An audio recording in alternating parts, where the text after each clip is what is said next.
Olá, estudantes. Olá, parceiro professor. Olá, parceira professora.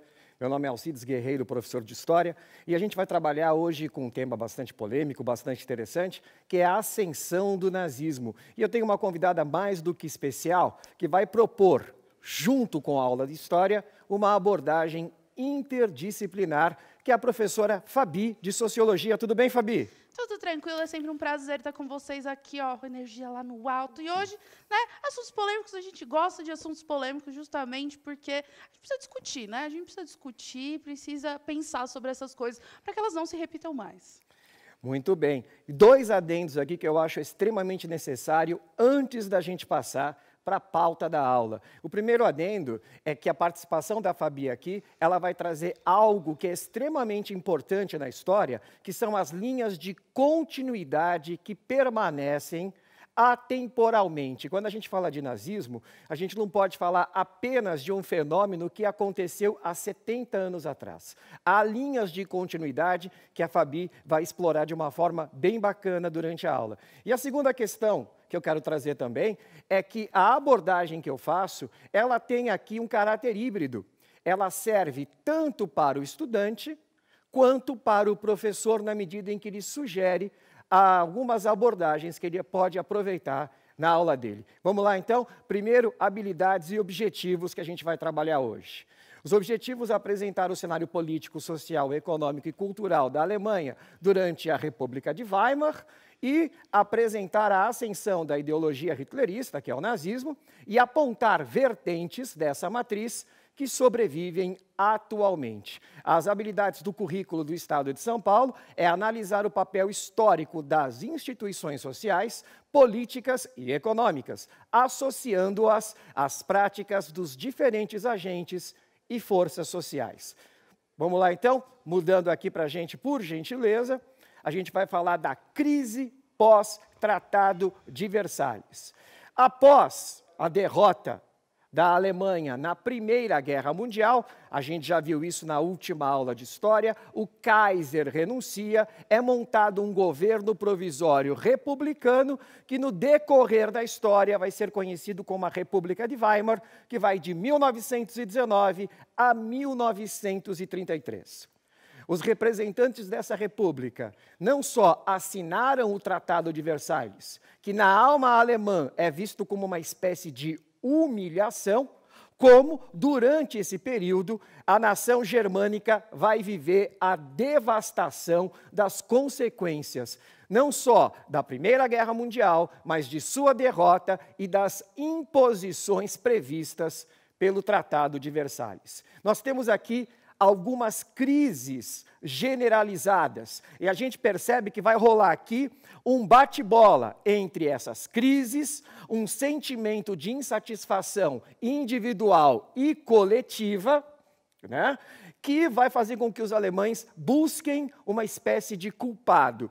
Fabi, essa questão de angústia, essa questão, essa ressaca de um período extremamente conturbado de crise, levam as pessoas, muitas vezes, a buscar respostas muito fáceis, respostas muito imediatistas, e a gente fica sempre à mercê de muita gente oportunista e mal intencionado nessa hora. O que você gostaria de dizer sobre isso? Uma coisa que eu acho que a gente tem que pensar, né, quando a gente fala assim, mas nossa, era incabível pensar naquela época, como as pessoas chegaram a esse ponto, mas eu acho que a gente pode até ali, ó, beber um pouco ali das aulas que a gente teve no segundo ano, estabelecidos e outsiders, e lembrar da questão do estigma, né? Então imagina, acabou a guerra, e aí fala assim, ó, você vai ter que pagar por isso, filho, você perdeu, sinto muito, você vai ter que arcar com as consequências e financeiramente também.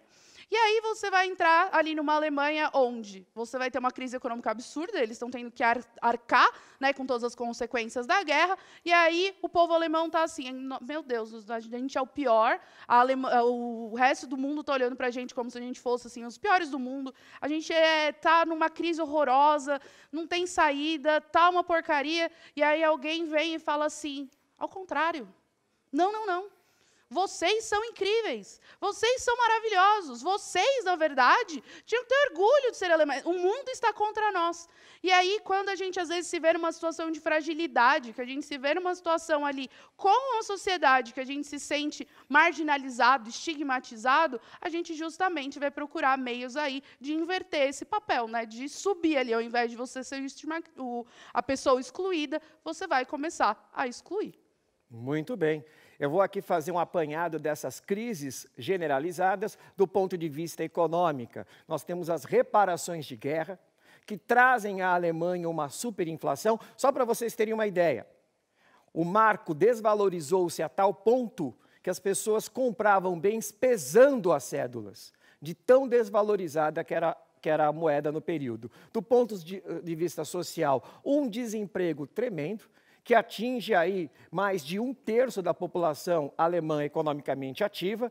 Na política, uma instabilidade de projetos que conviveu simultaneamente com uma elite que morria de medo da expansão do comunismo após a vitoriosa Revolução Russa, que deu origem à União Soviética. E no contexto cultural, nós temos a efervescência das vanguardas, que na época foi vista de uma forma, e na perspectiva histórica que nós temos hoje, a gente percebe que de um jeito ou de outro, mesmo não querendo, mesmo de forma indireta, ela acabou antecipando um sentimento, até digamos metafísico, que vai ser aproveitado depois, infelizmente, pelos nazistas. Professor, eu só queria fazer só uma ressalva, que é muito importante a gente lembrar que o fantasma do comunismo, né, muitas vezes por desinformação, por não entender, ele é colocado numa imagem onde isso vai desencadear várias coisas. Se a gente pensar na Segunda Guerra, a Guerra Fria, e até hoje a gente tem essa questão de apontar ali o fantasma do comunismo. Então, é sempre importante a gente também entender, né, que o comunismo ele tem essa criação desse fantasma, né, que é o comunismo, ele também vai desencadear muitas coisas. É muito bem lembrado pela professora Fabi, e eu queria só fazer um complemento, já que ela trouxe esse tema. Quando você parte para um regime de exceção, marcado principalmente pela violência, você tem que construir canais de consolidação desse regime, e uma das principais formas de fazê-lo é através do medo. Se incute o medo social. E esses regimes acabam surgindo justamente para, de alguma forma, muito cínica, muito marota, prescrever o ideário de salvar a nação daquilo que esse medo traz. Como o medo é uma questão muito instintiva, as pessoas perdem a racionalidade e acabam se entregando, muitas vezes não fazendo uma conectividade racional do que está rolando, a práticas extremamente violentas em nome de se evitar o medo. Aqui, no caso, o bicho-papão, o comunismo. Que até hoje, né, vamos lembrar, é meio bicho-papão para muita gente que conceitualmente nem tem noção do que seja o comunismo. Eu acho que a gente pode fazer, assim, não tem tanto a ver com o comunismo, mas eu acho que um exemplo razoavelmente recente que a gente pode ver sobre essa questão do medo afetar a política, a gente pode ver o segundo mandato do Bush, por exemplo, depois, né, dos ataques ali, principalmente com a guerra do Afeganistão. Eu acho que, se a gente for olhar bastante essa questão do segundo mandato do Bush, isso está bem claro, eu acho que ali, né? Perfeito. E você trouxe uma outra linha de continuidade, lembrando dos fenômenos recentes que aconteceram na política norte-americana. E que a gente não se livrou tanto assim porque, inclusive, muitos autores debatem isso. Quando a gente fala regime de exceção, a gente pensa em violência. Alguns autores dizem que, na verdade, regime de exceção é a democracia. Porque, historicamente falando, no século XX, a violência, infelizmente, ela é muito mais presente do que o Estado democrático de direito. Gente, nesse clima, as instituições democráticas, elas entram em processo de erosão, o extremismo aflora, e na medida que as instituições democráticas estão cada vez mais fracas, esse extremismo tem um hiato, tem um espaço aonde ele vai crescer e tudo vai se confluir na questão dos culpados. E é claro, eu até poderia dizer que é um spoiler, mas não é senso comum, né? A gente sabe que na ideologia hitlerista, esse grande culpado será principalmente a comunidade judaica. Vamos trocar agora o slide, por gentileza. Eu queria aqui fazer um bate-bola. Por quê? Uma das abordagens que eu quero trazer aqui é que a arte, e eu vou pegar a arte mais popular da época, que é o cinema, de alguma forma, a estética do expressionismo alemão, que foi a estética mais popular do cinema à época, acabou, ainda que sem querendo, é bom frisar isso, antecipando o regime hitlerista. Fabi, você que é de sociologia, a arte é um produto da história e dialoga e interfere diretamente entre ela, não é isso? Exatamente, né? Eu acho que vou até dar uma sugestão. Tem o filme Bastardos Inglórios, do Tarantino, que ele aborda bastante essa visão do cinema. E como o cinema ele é usado também como propaganda para justificar, né? Então aparece ali os soldados alemães, aparece ali a Alemanha como uma grande nação. Então a gente tem que entender que a arte ela é produto da sua época, né? Então a gente pode muitas vezes entender uma época pela arte que ela produz. Ela é uma maneira também de propaganda, de convencimento, né? Então você vai ver tanto na propaganda mesmo publicitária, mas em filmes, na TV, né? Nos meios de comunicação também. Ali você colocando ali ideologias, né? Fazendo aquelas propagandas que a gente coloca aí tanto no cinema quanto em outros tipos aí de manifestações artísticas. Muito bem lembrado. E pegando aqui um toque que ela deu sobre essa questão de fomento ideológico através da estética, olha que curioso. A Alemanha do pós-guerra, ela vive um clima de angústia, de medo, de solidão, de opressão, e acaba surgindo uma estética cinematográfica que percorre todo o percurso dos anos 20 na Alemanha, que justamente retrata isso.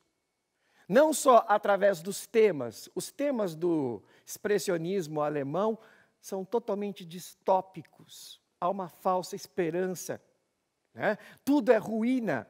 Quanto do ponto de vista estético, que é a forma da arte, nós temos uma deformação total da realidade. É como se os alemães buscassem na estética uma forma de fugir daquela realidade totalmente catastrófica que eles viviam no pós-Primeira Guerra Mundial. Um exemplo que eu peguei, na realidade, dois. O primeiro deles, o Anjo Azul, que vai trazer à tona aqui uma mulher considerada um símbolo de beleza da época, a Marlene Dietrich. E por que você está falando do Anjo Azul? O professor, inclusive, ele pode fazer uso de parte ou integral desse filme, porque ele está disponível, né, na internet de uma forma muito simples. E quando a gente olha o Anjo Azul, há uma questão muito curiosa, fala de um professor. Um professor que tem uma vida regada e é respeitado na comunidade, até o dia que ele se apaixona por uma atriz de cabaré.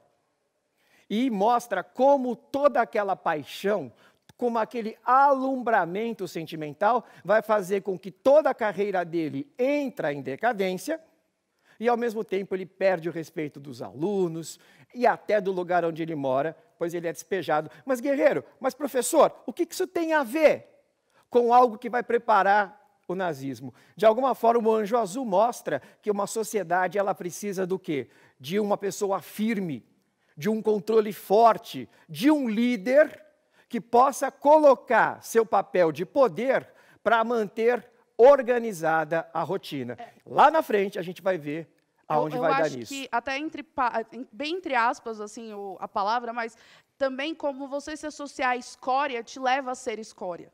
Né? É meio aquela questão de que você tem uma pessoa que está vivendo uma ótima vida, mas se ela se associa a pessoas, né, que são piores, que são consideradas escória, isso também acaba com ela. E isso vai vir bastante na visão dos próprios judeus. Né? Se a gente tiver uma relação com eles, a gente também está entrando em declínio. A gente tem que se separar dessas pessoas que trazem ali coisas ruins para a gente, que acabam trazendo a gente para baixo. Então, ele começa ali já essa ideia de que a gente, para ser um povo respeitado, a gente tem que se livrar ali desses relacionamentos que a gente tem com a escória que nos leva para baixo. Complicado. Vamos falar um pouco agora do próximo filme, que é um clássico, até hoje, extremamente importante, que é o Metrópolis. Né? Uma superprodução da época, com uma estética expressionista, um filme que gastou muito dinheiro, fez muito sucesso, e, de alguma forma, ele é considerado o primeiro filme de ficção científica. ele fala de uma sociedade futura. E nessa sociedade futura há uma relação muito curiosa, porque os ricos, a elite, moram em grandes arranha-céus extremamente luxuosos, quase numa relação direta entre paraíso, enquanto o inferno é vivido pela classe trabalhadora extremamente robotizada. Guerreiro, o que isso tem a ver com o nazismo que tem lá na frente? A ideia de que o capitalismo caminhava para um futuro distópico, extremamente terrível, e isso vai fazer com que a angústia das pessoas seja potencializada. Vamos colocar aqui na tela as principais marcas desse filme. A sociedade verticalizada, que eu já falei para vocês, a elite no céu, os trabalhadores no inferno, um intenso ritmo ditado pela maquinofatura. A gente não pode esquecer que a velocidade da linha de produção acaba ditando o ritmo de trabalho e, é claro, o trabalhador acaba se colocando numa condição extremamente descartável no processo produtivo. Os operários, uma espécie de rebanho robotizado, impessoal, né, vivendo como se estivesse preso e, vamos lá, um neurótico controle exercido pelo tempo. Professor, mas aqui eu estou vendo uma sociedade contemporânea, hein? Pois é. Essa sociedade contemporânea, mostrada pela estética do cinema, vai deixar as pessoas mais aterrorizadas ainda. E mais aterrorizadas nesse clima todo que eu descrevi, as pessoas vão querer uma saída. Nem sempre essa saída é a melhor do ponto de vista humanitário. E a trilha sonora extremamente estressante. Você conhece essa obra? A Metrópolis, justamente porque eu gosto de ficção científica e ele é, assim, um marco, né? E uma coisa que a gente tem que pensar também desse filme é que, lembrando, nisso aqui vocês já viram essa ideia quando a gente falou sobre alienação, quando a gente falou ali sobre Fordismo, Taylorismo, enfim, mas é importante lembrar sobre essa questão, que também a pessoa que está ali guardando dinheiro, que está com dinheiro na mão, é ela que está justamente vamos dizer assim, massacrando esses operários, que está tirando deles ali a questão. E aí a gente volta novamente para isso ser vinculado depois ao fato que os judeus que tinham ali, né, muito dinheiro na mão, ficar como essas pessoas estão com o dinheiro na mão e fazendo com que nós, que somos o povo alemão, estamos aqui trabalhando nessa rodinha de hamster, né? É verdade. Lembrando, inclusive, que o grande vencedor do Oscar em 2021, ele traz um tema relacionado também à precarização do trabalho e, de alguma forma, uma demonstração de um futuro cada vez mais incerto. Né? Procure saber sobre isso, porque também está disponível em streaming. Vamos continuar aqui, por gentileza? O próximo. Eu sempre comento isso, e às vezes é polêmico esse comentário, mas eu vou insistir nele.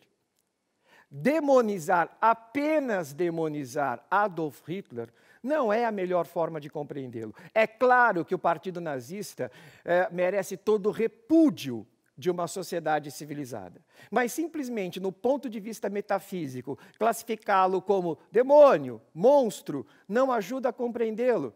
A gente lembra, inclusive, da Hannah Arendt, não é isso, professora? Exato. A gente consegue ver aí que, na verdade, tem toda uma estrutura, né? E a gente esquece justamente dessas outras pessoas. Por exemplo, a gente tem o Goebbels, que teve um papel muito importante, na verdade, na difusão dessas ideias. Então, a gente acaba demonizando uma pessoa só e a gente esquece que existe, vamos dizer assim, ele estava na frente, mas existia uma estrutura muito grande por trás, né? Isso. Vamos colocar aqui os próximos. Isso. Gente, Hitler, para quem não lembra, era austríaco, lutou na Primeira Guerra Mundial, inclusive, ele teve uma participação tão interessante do ponto de vista estratégico nas trincheiras, fazia o correio de guerra, que ele acabou recebendo uma cruz de ferro e chegou até cabo. Acabando a Primeira Guerra Mundial, ele é uma pessoa desempregada em Munique, que começa a frequentar bares. Munique é conhecida mundialmente como a capital da cerveja, né? Embora ele fosse uma pessoa cética, não curtisse nem carne animal, né, não curtisse bebida alcoólica, ele frequenta porque é nas cervejarias que se tem os discursos políticos, e ali ele se descobre como um grande orador.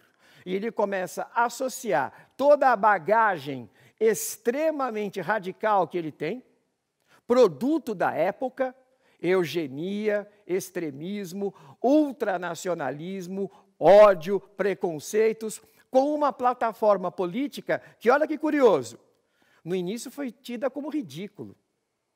Hitler, como muitos personagens da história que barbarizaram depois, eles foram, num primeiro momento, ridicularizados. Não é isso, professora? Exatamente, né? Aquela questão, nossa, isso nunca vai dar certo, da onde você tirou isso, né? E aí, às vezes, a gente trata esses assuntos como, nem vai dar certo, a gente não dá atenção, e aí, na verdade, quando a gente vai perceber, isso já tomou uma proporção tão grande que já não é ali no discurso, no convencimento, que você destrói essa questão. Então, muitas vezes, a gente não dá atenção a algo e fala, imagina, isso nunca vai acontecer, não vai rolar.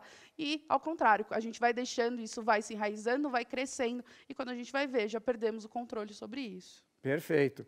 Gente, não foi o Hitler que fundou o Partido Nazista, mas num curto espaço de tempo, devido ao seu talento em conseguir agregar multidões para o discurso partidário, ele acaba se tornando o grande líder desse partido. Vamos falar então das principais ideologias. Um ultranacionalismo, a ideia de que tudo aquilo que é estrangeiro não merece contemplação e que vai criar também um repertório muito curioso, na medida em que coloca os alemães como superiores do ponto de vista cultural e do ponto de vista da organização do Estado e daquilo que o Hitler vai dizer depois do Terceiro Reich. O próximo, ditatorial, né? O aluno do terceiro ano médio certamente sabe que ditadura é o contrário de uma democracia. É quando um líder acaba absolutizando todo o poder executivo, judiciário e legislativo. Ele controla a mídia, a censura, a intolerância, ou seja, aquilo que eu já antecipei, o contrário de uma democracia. Populista. Gente, uma das principais frases do Hitler é muito curiosa. Ele não queria ser só ditador pela violência, pelo terror. Ele deixava claro que ele fazia questão de ser amado, ele fazia questão de ser querido. Não é à toa que o principal filme da propaganda nazista da época se chamava O Triunfo da Vontade, né? De forma que isso tem uma relação direta com as políticas populistas que ele tomou para ter essa relação direta entre o Führer, entre o líder e as massas. E justificar a ditadura, né? Porque era aquela questão, olha, gente, eu estou pegando controle aqui porque eu estou ajudando vocês, porque eu amo vocês. O pessoal, exatamente, vamos dar o poder na mão dele, que ele vai salvar a gente. Então, justamente por não ser apenas o medo, mas também, vamos dizer, o carisma, ele também consegue aquela questão, não, eu estou aqui sendo ditador, mas porque vocês aqui estão me apoiando, não estão? Uhum. Então, né, não é um regime só pelo medo. É uma coisa curiosa, né? Todo sujeito que é ditador ou tem a pretensão de sê-lo, ele tem uma espécie de destino psicótico de se mostrar junto das massas, se mostrar como uma vontade, como um querer das massas. Ele está ali cumprindo uma espécie de destino manifesto popular, né? Ele não coloca a coisa de cima para baixo, e sim ao contrário, de baixo para cima. E olha que curioso, essa palavra aqui deixa muita gente às vezes assustada. Como assim, professor? A teoria, a ideologia hitlerista, ela era revolucionária? Sim, ela não era reacionária. Na medida em que ela não pregava a volta da monarquia, na medida que ele procurava romper, inclusive com boa parte do status de uma sociedade burguesa, com o caráter que ela tinha na época, e propor uma ideologia que fizesse com que a questão racial fosse mais importante que as questões econômicas e sociais, por incrível que pareça, essa palavra, por mais progressista que ela pareça, ela acaba tendo, junto ao Hitler, um caráter extremamente de involucionismo, tá? Vamos continuar aqui. Intolerante eu já falei. Vamos para o próximo. Intervencionista. Hitler era totalmente contrário à política econômica liberal. Portanto, o Reich, o Estado nazista, se colocava como controlador de toda a produção econômica, interferindo diretamente entre as relações patronais e dos empregados. Guerreiro, o Hitler manteve o capitalismo? Ele manteve o capitalismo, mas não o capitalismo liberal que estava em voga desde o século XIX. Nós temos aqui uma inflexão, tá? Vamos continuando? E aquilo que eu falei para vocês, depois eu vou passar a palavra para a professora, do ponto de vista histórico, nunca havia existido isso. A concepção da criação de uma sociedade aonde eu vou sair daquele caráter estabelecido desde a Revolução Francesa. Esquerda, direita? Hitler foi além. Ele não está pensando em esquerda e em direita, embora haja uma relação de analogia muito mais forte com a direita, na medida que ele propõe um elemento genético ariano se unindo com o elemento cultural, que é o germânico alemão. Professora, complicada essa questão racial, não é isso? Complicado. E é sempre importante a gente lembrar, né, que isso não é, o professor até, a gente vai colocar aqui, né, uma sugestão de filme para vocês do A Onda, mas é justamente isso. A gente tem que tomar cuidado para não cair nesse erro de novo. Porque justamente, às vezes, quando um país está fragilizado, o discurso de nós somos melhores, a gente vai vencer, você é incrível, não se coloca para baixo, ele às vezes acaba te levando ali a concepções equivocadas para tentar se sentir melhor. E muito apelo patriótico, né? Cores do país, bandeira do país, é aquela coisa extremamente voltada à manipulação. Né? Vamos continuar aqui, que a gente está terminando. Um jogo pedagógico rápido, eu sou uma coisa, coloca o primeiro, por favor.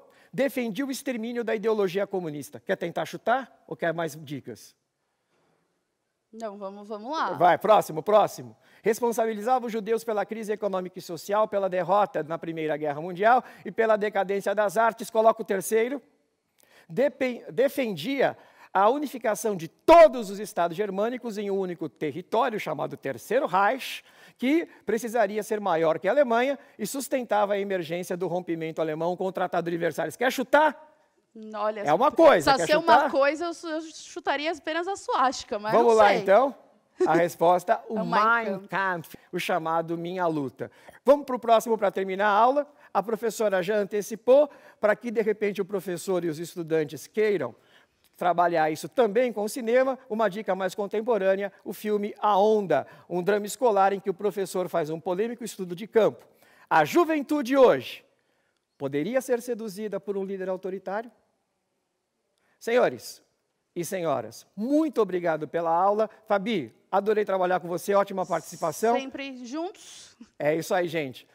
Bacio per tutti, tchau.